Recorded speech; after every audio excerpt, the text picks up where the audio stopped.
In the school's self-service cafeteria, I took enough food for 2 people. Then I sat in the corner. When no one was looking, I quickly pulled out a lunchbox and quietly moved some of the food into it. But I didn't notice 2 classmates walking up behind me. One of them accidentally knocked my lunchbox over. The food spilled all over the floor. The girl seemed to understand what I was doing, and I was so nervous I didn't dare to speak. After they left, I squatted down and picked up the food. Then I put it back into the lunchbox. When my deskmate wasn't paying attention, I slipped it into my bag. That way my sister and I would have something to eat tonight. My mother passed away long ago. My father's company went bankrupt and he fled overseas in debt. So I live alone with my younger sister. We often go hungry because the bus was delayed. I was about to be late. While rushing to class, a boy ran into me. I fell and scraped my knee, but that was nothing. The problem was the hole torn in my only pair of stockings. My skin could heal itself, but I didn't have money to buy new stockings. And since I was late, the teacher made me stand in the back of the classroom. Luckily, the top student Jack also arrived late, so the teacher immediately smiled at him. Of course, the class genius couldn't be punished. To be fair, the teacher let me sit down too. Then Anna ran up. She told Mark that even though he was first in the whole school, my math score was much higher than his. The top student couldn't stand someone scoring higher than him, so he asked me where I took math tutoring. I didn't understand why he was asking that. Then he confidently said otherwise, how could my math be better than his? But he didn't know that I couldn't even afford to eat.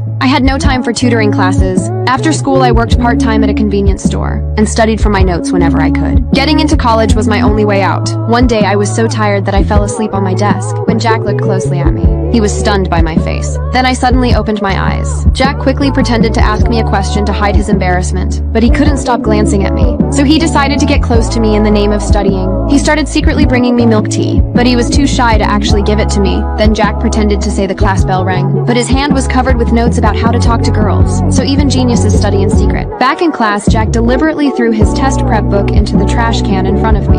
After he left, I immediately picked it up. When no one was around, I tore off the cover with Jack's name on it and hid the book under my clothes. That's one advantage of being thin. No one could tell I was hiding a thick book under my shirt. The next day at school, Jack saw the test prep book on my desk. The cover was missing, but he easily recognized his own motto written inside. I quickly shoved the book away. Jack pretended not to notice, because he had already achieved his goal. He now knew what I was interested in. Then Jack pulled out more than 10 mock exam books and placed them next to me on purpose. He casually pushed them toward me. Seeing those books, I started talking to him first and nervously asked if he could lend me one, but he said he needed all of them today. Feeling disappointed, I just smiled awkwardly. Then Jack said he would be studying in the library later. If I wanted to join him, he might consider lending me one. I immediately said I was also heading to the library, and just like that, Jack easily got me to go with him.